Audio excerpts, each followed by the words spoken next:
हुआ है मानेंगे, ठीक है। तो आप इसका जो रेट है उसको कैसे लिखोगे, rate of reaction is equal dx upon dt।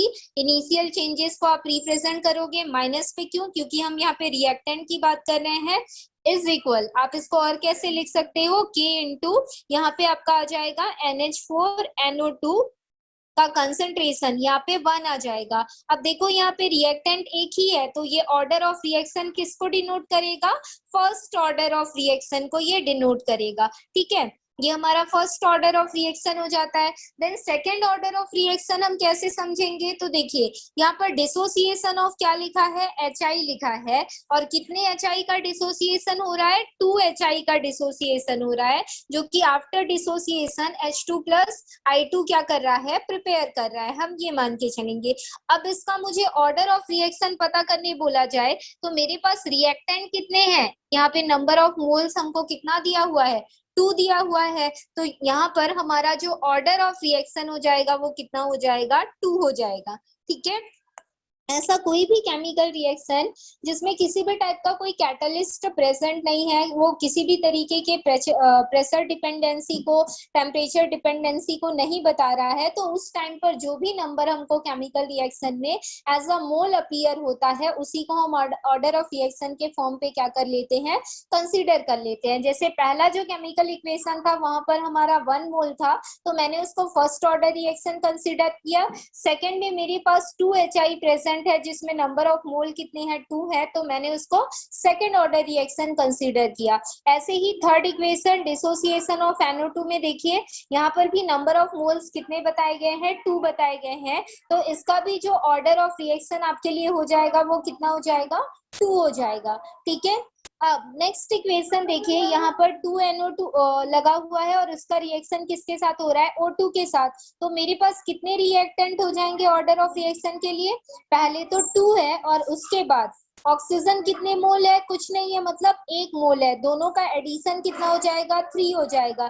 तो ये कौन से रिएक्शन को कौन से ऑर्डर ऑफ रिएक्शन को बिलोंग करेगा, थर्ड ऑर्डर ऑफ रिएक्शन को क्या करेगा, बिलोंग करेगा, ठीक है। तो ऐसे हम क्या पता करते हैं, ऑर्डर ऑफ रिएक्शन के बारे में पता करते हैं, जो भी उसका हमको क्या गिव किया जाता है, कंसेंट्रेशन गिव किया जाता है, उस कंसेंट्रेशन वैल्यूज को हम किस फॉर्म पे कंसिडर करते हैं, ऑर्डर ऑफ रिएक्शन के फॉर्म पे कंसिडर करते हैं। याद रखिएगा जो ऑर्डर ऑफ रिएक्शन होता है वो एक इंटीग्रल वैल्यू भी हो सकती है और इसके अलावा एक फ्रैक्शनल वैल्यू भी हो सकती है, और अगर हमारा ऑर्डर ऑफ रिएक्शन 0 को शो कर रहा है, इसका मतलब जो भी रिएक्टेंट हमने लिया है वो रिएक्टेंट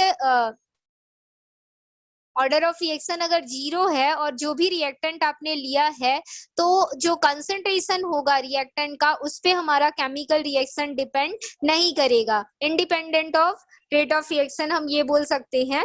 तो उस टाइम पर या कंसंट्रेशन ऑफ रिएक्शन, तो उस टाइम पर क्या होता है, जो आपका ऑर्डर ऑफ रिएक्शन है वो क्या हो जाता है, 0 हो जाता है, जब रिएक्टेंट के कंसंट्रेशन पे रिएक्शन का रेट डिपेंड नहीं करता है, तब हम उसको क्या बोलते हैं, 0 ऑर्डर रिएक्शन के फॉर्म पे कंसीडर करते हैं, ठीक है। यहाँ पर देखिए कुछ फॉलोइंग इंपॉर्टेंट पॉइंट्स बताए गए हैं जो कि हमको किसके बारे में बताएंगे, ऑर्डर ऑफ रिएक्शन के बारे में बताएंगे, ठीक है। ऑर्डर ऑफ रिएक्शन आपका 0 हो सकता है, इसके अलावा होल नंबर में हो सकता है, पॉजिटिव और नेगेटिव भी हो सकता है, वो कि जो कि रिएक्शन पे बेस्ड होगा कि वो हीट को प्रोड्यूस कर रहा है या हीट को एमिट कर रहा है, ठीक है, और उसी के बेसिस पे हम उसको पॉजिटिव और नेगेटिव के फॉर्म पे क्या करते हैं, कंसीडर करते हैं।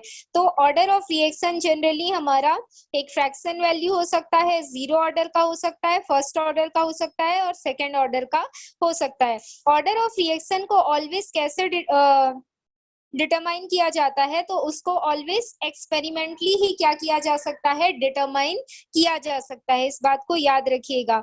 और ऑर्डर ऑफ रिएक्शन को कभी भी स्टाइकियोमेट्रिक जो बैलेंस्ड केमिकल इक्वेशन होता है उसके बेसिस पे डिटरमाइन नहीं किया जा सकता है। हालांकि हम जो स्टेप्स लेते हैं उस स्टेप्स के बेसिस पे नंबर ऑफ मोल्स को कंसीडर करके हम क्या निकाल देते हैं, ऑर्डर ऑफ रिएक्शन को डिटरमाइन कर लेते हैं, बट एक्चुअल में ऐसा नहीं होता है। एक्चुअल में जो उसका स्टाइकियोमेट्रिक कोएफिशिएंट है वो केमिकल रिएक्शन होने के साथ क्या हो सकता है, चेंज हो सकता है, जिसकी वजह से ऑर्डर ऑफ रिएक्शन में भी क्या आ सकता है, चेंजेस आ सकता है। तो एक्चुअल कभी भी जो नंबर ऑफ मोल्स दिए जाते हैं, अभी तक हमने वैसे ही देखा कि जो नंबर ऑफ मोल्स दिए हैं उसके बेसिस पे हमने ऑर्डर ऑफ रिएक्शन देखा है, लेकिन एक्चुअली में उसका कॉन्सेप्ट वैसा नहीं है। पहले एक्सपेरिमेंट किया जाता है और एक्सपेरिमेंट करने के बाद रिएक्टेंट के कंसंट्रेशन में जो भी चेंजेस आया है उन कंसंट्रेशन का हम एडिशन करते हैं, और उसका एडिशन करने के बाद जो भी वैल्यू हमको मिलती है, चाहे वो फ्रैक्शन हो, जीरो हो या एक इंटीग्रल वैल्यू हो, वो वैल्यू हमको किसके बारे में बताती है, ऑर्डर ऑफ रिएक्शन के बारे में हमको बताती है। ठीक है, यहाँ पर एज अ एग्जाम्पल दिया गया है। देखिए जो H2PCl2 हमको गिव किया गया है, यहाँ पर अगर हम देखेंगे तो जनरली स्टाइकियोमेट्रिक कोएफिशिएंट के बेसिस पे यहाँ पे देखिए H2 और PCl2 लिखा हुआ है, इसमें वैल्यू कितनी है, एक ही वैल्यू है, तो इसको कंसीडर क्या करना चाहिए था, फर्स्ट ऑर्डर इसको कंसीडर करना चाहिए था, लेकिन इस केमिकल इक्वेशन में इसको फर्स्ट ऑर्डर कंसीडर नहीं किया गया है। और ये नहीं करने का रीजन देखिए यहाँ पे बताया गया है कि जो ऑर्डर ऑफ रिएक्शन होता है वो स्टाइकियोमेट्रिक कोएफिशिएंट पे डिपेंड नहीं करता, बल्कि वो कैसे डिटरमाइन किया जा सकता है, कोई केमिकल इक्वेशन मैंने करवाया और उस केमिकल इक्वेशन को कराने के बाद उसके रेट में मुझे किस टाइप का या उसके कंसंट्रेशन में किस टाइप का चेंज मुझे मिल रहा है। ठीक है, जैसे H2PCl2 से हमको क्या मिलता है, 2HCl मिलता है, और इस बेस पे is a second order reaction होना चाहिए और उसका रेट हमको क्या मिलता है, H2 और Cl2। सॉरी, ये केमिकल इक्वेशन यहाँ पे गलत छपा हुआ है, एक्चुअल में ये है H2 प्लस Cl2 है। ठीक है, और इन दोनों का रिएक्शन कराओगे तो क्या बनेगा, 2HCl बनेगा, वो दिया हुआ है। तो एक्चुअल में अगर देखा जाए तो इसको यहाँ पर कुछ नहीं है मतलब 1 मोल है, और यहाँ पे कुछ नहीं है मतलब 1 मोल है, और उसके बेसिस पे इसका जो ऑर्डर ऑफ रिएक्शन है उसको 2 कंसीडर किया जाना चाहिए था, लेकिन ऐसा नहीं होता है। क्यों नहीं होता है, क्योंकि कोई भी केमिकल रिएक्शन में जो रेट होता है वो कंसंट्रेशन के चेंजेस पे डिपेंड करता है। और हमने ये देखा कि जब हम केमिकल रिएक्शन कराते हैं तो हमारा जो प्रोडक्ट बनता है 2HCl का HCl का, इसमें हाइड्रोजन का कंसंट्रेशन और क्लोरीन का जो कंसंट्रेशन है वो 2:2 के रेशियो में ही है। दोनों के कंसंट्रेशन में मुझे कोई भी चेंजेस अपीयर नहीं हुआ, तो जिस वजह से जब मैं इसका रेट ऑफ रिएक्शन लिखती हूँ तो H2 का जो कंसंट्रेशन है वो मैंने 0 लिया, और Cl2 का जो कंसंट्रेशन है वो मैंने क्या लिया, 0 लिया। क्यों ऐसा किया, जब इसमें से प्रोडक्ट बना आपका, तो प्रोडक्ट बनने के बाद एक आपका हाइड्रोजन ये है और दूसरा क्लोरीन आपका ये है, और इसमें लिखा हुआ है 2HCl, मतलब यहाँ पर 2 के रेशियो पे आपका हाइड्रोजन भी है और साथ में क्या है, क्लोरीन भी है। तो इनिशियली जब मैंने रिएक्शन को स्टार्ट किया तब भी इसका रेशियो इतना ही था, और जब मेरा रिएक्शन कंप्लीट हो रहा है तब भी इसका रेशियो क्या है, इतना ही है, मतलब इसके रेशियो में कोई भी चेंजेस अपीयर हमको नहीं हो रहा है। तो उस टाइम पर हम ये बोलेंगे कि जब ये कंसंट्रेशन फॉर्म पे था तो इसके कंसंट्रेशन में कोई भी चेंजेस नहीं हुआ, जिसकी वजह से इसका रेट ऑफ रिएक्शन मैंने यहाँ पे क्या लिख दिया, 0 लिख दिया। अब ये जो कंसंट्रेशन है इसी का एडिशन हमारा क्या होता है, ऑर्डर ऑफ रिएक्शन। तो इन 0 को हम अगर ऐड करेंगे तो वैल्यू क्या आएगा, 0 आएगा। तो ये जो रिएक्शन है ये कौन से ऑर्डर को बिलोंग करेगी, 0 ऑर्डर रिएक्शन को बिलोंग करेगी, जिससे ये प्रूव होता है कि कभी भी ऑर्डर ऑफ रिएक्शन जो है उसके स्टाइकियोमेट्रिक कोएफिशिएंट के इक्वल नहीं होता, बल्कि उसको एक्सपेरिमेंटली डिटरमाइन किया जाता है। एक्सपेरिमेंट में जितना भी हमारे रिएक्टेंट के कंसंट्रेशन में चेंज होता है उस कंसंट्रेशन का हम एडिशन करते हैं, और उस एडिशन के थ्रू जो भी वैल्यू हमको मिलती है वो वैल्यू हमको किसके बारे में बताती है, ऑर्डर ऑफ रिएक्शन के बारे में बताती है। ठीक है, नेक्स्ट यहाँ पे और एक केमिकल इक्वेशन दिया गया है 0 ऑर्डर रिएक्शन का। देखिए एग्जांपल बताया गया है, उसके बारे में हम देख लेते हैं। तो देखिए, सबसे पहले fractional and zero order reaction के बारे में बताया गया है। तो रिकम्पोजिशन ऑफ एसिटाल्डिहाइड दिया हुआ है, यहाँ पे रिकम्पोजिशन नहीं आएगा, डीकम्पोजिशन आएगा। ठीक है, यहाँ पे एसिटाल्डिहाइड को लिया गया CH3CHO, this is a formula of acetaldehyde. और हम क्या करते हैं, जब हम इसको डिकम्पोज्ड करते हैं, मतलब इसको तोड़ते हैं, तो हमको क्या मिलता है, CH4 मिलता है और साथ में CO मिलता है, मतलब मीथेन और क्या मिलता है, कार्बन मोनोऑक्साइड मिलता है। अब देखिए इसमें CH3CHO जो हमको दिया हुआ है, CH3CHO जो हमको दिया हुआ है,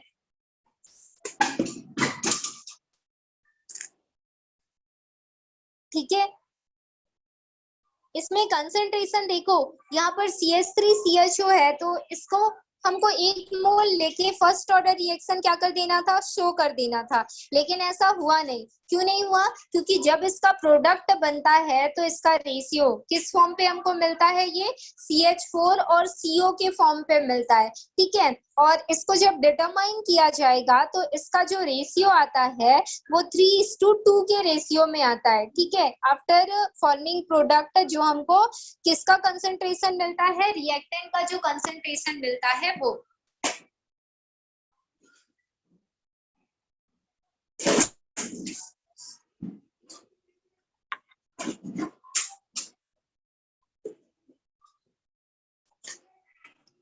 ठीक है, जिसकी वजह से ये जो आपको रेशियो मिला है ना, ये किसके बाद मिलेगा, आफ्टर एक्सपेरिमेंट मिलेगा कि कितने स्पीड से वो केमिकल रिएक्शन हमारी कंप्लीट हुई है। ठीक है, तो उसका ये जो रेशियो आपको मिला है, that is called the order of reaction. तो इस केमिकल रिएक्शन का ऑर्डर कितना हो जाएगा, 3/2 हो जाएगा। मतलब वो कुछ भी हो सकता है। अब कितना अमाउंट उस केमिकल रिएक्शन में पार्टिसिपेट करेगा हम इसको एक्यूरेटली नहीं बता सकते, क्योंकि पार्टिकल सॉल्यूशन में कितना एक्टिव हुआ, कितना फॉर्म हुआ, वो हमको किसके बाद पता चलेगा, रिएक्शन होने के बाद ही पता चलेगा। और रिएक्शन तब होगा जब हम उसको क्या करेंगे, एक्सपेरिमेंट करेंगे। हो सकता है कि एसिड एल्डिहाइड लेने के बाद उसका जो रेट मिला है, एक बार मुझे इतना मिला, लेकिन दूसरी बार मैंने किया तो उसका रेट मुझे चेंज मिल गया, कोई पार्टिकल किसी कंडीशन की वजह से एक्टिव ना हो पाया हो। तो एक्चुअल में उसका कैलकुलेशन हम नहीं बोल सकते, वो कितनी स्पीड से केमिकल रिएक्शन कर रहा है, ये डिपेंड करता है कि उसके जो पार्टिकल्स हैं वो उस सिचुएशन पे कितने एक्टिव हुए हैं। और जितना भी कंसंट्रेशन उस केमिकल रिएक्शन में पार्टिसिपेट करेगा, वो हमारा क्या हो जाता है, ऑर्डर ऑफ रिएक्शन हो जाता है। वही चीज यहाँ पे बताई गई है। यहाँ पर कॉमनली आपको पता चल गया कि सेकेंड ऑर्डर कैसे आ रहा है, फर्स्ट ऑर्डर कैसे आ रहा है, ये नॉर्मली बताया गया है। ठीक है, जिसमें वो किस पे डिपेंड कर रहा है, उसके स्टाइकियोमेट्रिक कोएफिशिएंट पे डिपेंड कर रहा है या उसके मोल पे डिपेंड कर रहा है। तो उसको लिख दो या फिर उसका एडिशन कर दो, जितने नंबर ऑफ रिएक्टेंट पार्टिसिपेट कर रहे हैं तो वही आपका ऑर्डर ऑफ रिएक्शन हो जाएगा। लेकिन कुछ केमिकल रिएक्शन ऐसी होती हैं जो कि एक्चुअल में उस ऑर्डर को रिप्रेजेंट नहीं करती। उसमें से एक केमिकल रिएक्शन यहाँ पे बताया गया है, डिकम्पोजिशन ऑफ एसिटाल्डिहाइड का, जिसका ऑर्डर ऑफ रिएक्शन हमको कितना मिलता है, 3/2, या फिर आप इसको क्या लिख सकते हो, 1.5 लिख सकते हो। याद रखिएगा 1 मार्क्स के क्वेश्चन में ये केमिकल इक्वेशन दिया जाता है और उसका रेट लिखने बोला जाता है, तो आपको इसका रेट पता होना चाहिए। इसके अलावा कार्बन मोनोऑक्साइड का रिएक्शन हम Cl2 गैस के साथ कराते हैं। तो देखिए यहाँ पर कार्बन मोनोऑक्साइड का जो हमारा वैल्यू आया है, रिएक्टेंट कितना मोल पार्टिसिपेट कर रहा है, यहाँ पे 2, और Cl2 कितना मोल पार्टिसिपेट कर रहा है, हाफ। अब इन दोनों का आप एडिशन करोगे तो इन दोनों का एडिशन करने पर आपको वैल्यू कितनी मिलेगी, 2.5 मिलेगी। और 2.5 हमारा क्या हो जाएगा, इस केमिकल इक्वेशन का ऑर्डर ऑफ रिएक्शन हो जाएगा। तो ऑर्डर ऑफ रिएक्शन इससे ये कंफर्म हो जाता है कि ये एक एक्सपेरिमेंटल वैल्यू है जो कि एक्सपेरिमेंटली क्या किया जा सकता है, ओनली डिटरमाइन किया जा सकता है, थ्योरेटिकली इसको डिटरमाइन नहीं किया जा सकता है। और ऐसे केमिकल इक्वेशन को हम क्या करते हैं, जो भी रेट हमको गिव की गई होती है उस रिएक्शन रेट को हम पता कर लेते हैं कि कितने रेट को ये यहाँ पे शो कर रहा है। तो आप डीकम्पोजिशन ऑफ एसिटाल्डिहाइड का ऑर्डर ऑफ रिएक्शन मेमोरी पे रखिएगा और कार्बन मोनोऑक्साइड और Cl2 गैस का जो ऑर्डर ऑफ रिएक्शन है उसको अपनी मेमोरी पे रखिएगा। ठीक है, इसके बाद जीरो ऑर्डर रिएक्शन के बारे में बताया जा रहा है। इसको आप आइडेंटिफाई कर सकते हो। कैसे आइडेंटिफाई कर सकते हो, तो इस टाइप के केमिकल रिएक्शन में होता क्या है, कोई ना कोई कैटलिस्ट प्रेजेंट होता है। ठीक है, और ये कैटलिस्ट हमारे रिएक्टेंट को क्या कर देते हैं, एक्टिव कर देते हैं। और रिएक्टेंट को एक्टिव करने की वजह से वो रिएक्टेंट आपस में क्या करने लगते हैं, रिएक्ट करने लगते हैं। ठीक है, और वो रिएक्ट करके हमको क्या दे देते हैं, प्रोडक्ट दे देते हैं। तो इसमें पहले जो कंसंट्रेशन है वो डिक्रीज हुआ, फिर प्रोडक्ट का इंक्रीज हुआ, ऐसा कुछ नहीं होता। ये इसके पूरे पार्टिकल को एक पर्टिकुलर टाइम पे क्या कर देंगे, एक्टिव कर देंगे, और सारा पार्टिकल एक्टिव होके किस में कन्वर्ट हो जाएगा, प्रोडक्ट में कन्वर्ट हो जाएगा। ठीक है, तो रिएक्टेंट का जो कंसंट्रेशन है उसमें सडन चेंज आता है, मतलब धीरे धीरे चेंजेस नहीं आता। धीरे धीरे चेंजेस आता तो उससे रेट ऑफ रिएक्शन पता चलता, और उसके कंसंट्रेशन में जो भी चेंजेस आया उस चेंजेस को मैं ऐड करती, और ऐड करने से मुझे जीरो ऑर्डर या कोई अदर ऑर्डर का रिएक्शन मिल जाता। ठीक है, लेकिन यहाँ पर जीरो ऑर्डर क्यों मिल रहा है, क्योंकि जो कैटलिस्ट है वो उसको एक पर्टिकुलर टाइम पे एक्टिव कर देता है, और एक्टिव करने के बाद उससे हमारा क्या बन जाता है, प्रोडक्ट बन जाता है। अब उससे प्रोडक्ट बन गया तो कंसंट्रेशन कब डिक्रीज हुआ कब इंक्रीज हुआ कुछ भी पता नहीं चला, सडन चेंज हो गया। और सडन चेंज होने की वजह से इन जीरो ऑर्डर रिएक्शन जो रिएक्टेंट होता है वो या केमिकल रिएक्शन जो है वो रिएक्टेंट के कंसंट्रेशन पे डिपेंड ही नहीं करता, या फिर रिएक्टेंट के कंसंट्रेशन से कैसा होता है, इंडिपेंडेंट होता है। हम ये बोल देते हैं कौन से रिएक्शन में, जीरो ऑर्डर रिएक्शन पे। और इसको पहचानने का सबसे अच्छा तरीका यही है कि कोई केमिकल रिएक्शन मेरे पास ऐसी दी हुई है जिसमें कैटलिस्ट प्रेजेंट है, तो अक्सर वो केमिकल रिएक्शन कौन से ऑर्डर, जीरो ऑर्डर रिएक्शन से क्या करते हैं, बिलोंग करते हैं। तो यहाँ पर देखिए सबसे पहला एग्जांपल यहाँ पे दिया हुआ है, अमोनिया को लेकर उसको डिसोसिएट किया गया किसके प्रेजेंस में, प्लैटिनम। एक कैटलिस्ट है ये प्लैटिनम जिसको बोला जाता है, इस कैटलिस्ट के प्रेजेंस में तो वो क्या बना रहा है, हमारा नाइट्रोजन गैस और हाइड्रोजन गैस बना रहा है। तो यहाँ पर सडन चेंज हो रहा है जिसकी वजह से ये ऑर्डर ऑफ रिएक्शन हमारी क्या हो गई, zero order reaction. Same as ऐसे ही डीकम्पोजिशन ऑफ HI की बात की जाए तो यहाँ पर भी देखिए एक रिएक्टेंट प्रेजेंट है हमारा, जो कौन सा रिएक्टेंट है, ऑरेट है।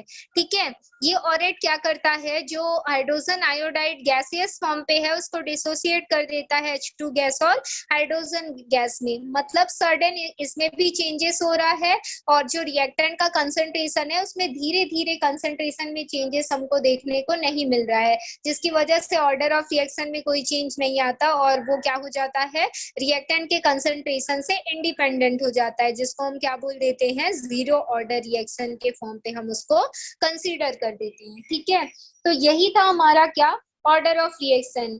जनरली आप देखोगे जितने नंबर ऑफ मोल्स वहां पे लिखे हुए होते हैं वही शो करते हैं। जैसे यहाँ पे आपने देखा फर्स्ट ऑर्डर था, सेकंड ऑर्डर था, थर्ड ऑर्डर था। ठीक है, कभी कभी ऐसा होगा कि आपको हो सकता है दे दे वो डीकम्पोजिशन ऑफ एसिटाल्डिहाइड, या फिर वो आपको गिव कर दे कि कार्बन मोनोऑक्साइड का Cl2 के साथ रिएक्शन कराने पर रिएक्शन का रेट, मतलब कुछ केमिकल रिएक्शन ऐसे होते हैं जो कि कंसंट्रेशन टाइम के साथ क्या करते जाते हैं, चेंज करते जाते हैं, और उनका कंसंट्रेशन चेंज करने की वजह से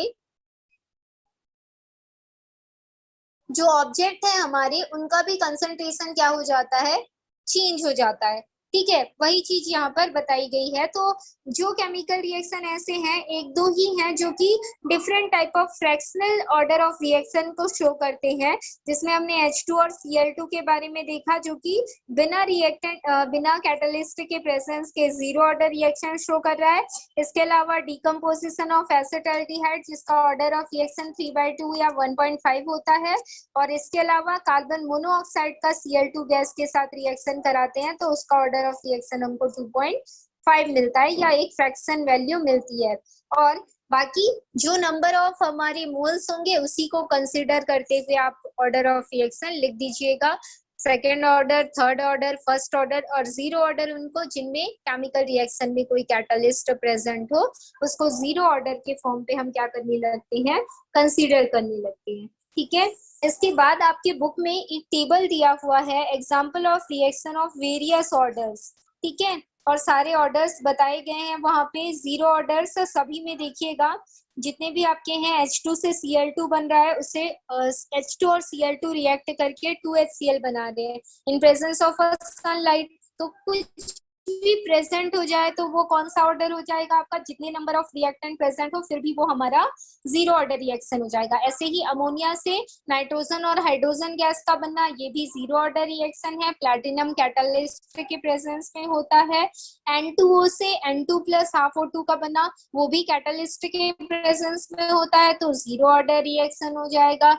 2HI से H2 और I2 का बनना ऑरेट के प्रेजेंस में होता है, वो भी आपका जीरो ऑर्डर रिएक्शन हो जाएगा।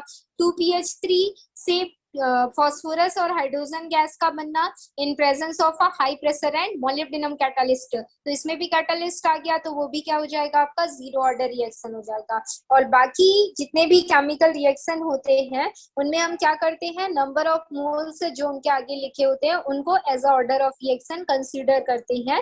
कुछ केमिकल रिएक्शन को छोड़कर, ये केमिकल रिएक्शन हमारे डीकम्पोजिशन ऑफ एसिटाल्डिहाइड हो सकता है, H2Cl2 का रिएक्शन हो सकता है, या फिर कार्बन मोनोऑक्साइड और Cl2 का रिएक्शन है, जिसमें वो उसके नंबर ऑफ मोल्स से different type of order of reaction को क्या करता है, शो करता है। ठीक है। तो कुछ केमिकल रिएक्शन आपको मेमोरी पे रखने हैं, अगर वो आपको पता होंगे तो बाकी केमिकल रिएक्शन आप नंबर ऑफ मोल के बेसिस पे उसका ऑर्डर ऑफ रिएक्शन हमको बता सकते हो। ठीक। नेक्स्ट कल की क्लास में हम unit of reaction rate constant के बारे में डिस्कस करेंगे। आज की क्लास के लिए इतना ही डिस्कस करते हैं। ठीक है मैम। मैम कल आप ना हमारे ग्रुप में ना वो कल का वीडियो सेंड नहीं किए केमिस्ट्री का, नहीं बेटा, बायोलॉजी ग्रुप सेंड में। नहीं मिला क्या? नो मैम, नहीं एक किए, एक भी वीडियो नहीं। बायोलॉजी में नहीं था, मैथ्स ग्रुप में था या नहीं? No ma'am. गौरव आप बताओ, आपने चेक किया था?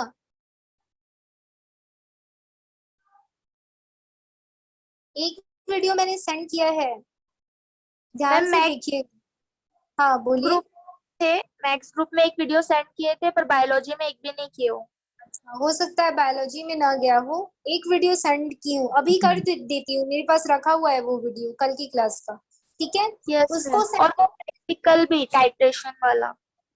हाँ, और एक वीडियो और सेंड करूंगी, मतलब आपके ग्रुप में ना दो वीडियो मैं अभी सेंड करूंगी, तो उसको देख लीजिएगा। इससे पहले का है वो जिसमें हम स्पेसिफिक रेट कांस्टेंट के बारे में मैंने डिस्कस किया था, प्रैक्टिकल की वजह से मैं ऑनलाइन नहीं ले पाई थी, तो इसमें मैंने आप लोगों को वीडियो बना के सेंड कर दिया था व्हाट्सएप पे। ठीक है। तो आज मैं वो सेकंड वीडियो भी सेंड कर दूंगी आपको, टाइम नहीं बचा तो नहीं कर पाई थी होगी इसलिए। ठीक है, अभी कर दूंगी। और जो प्रैक्टिकल आपने कल किया ना उसका नोट्स भी मैं आपको अभी सेंड करी ग्रुप में ही। Yes ma'am. हाँ चलिए ठीक, तो आज की क्लास खत्म करते हैं।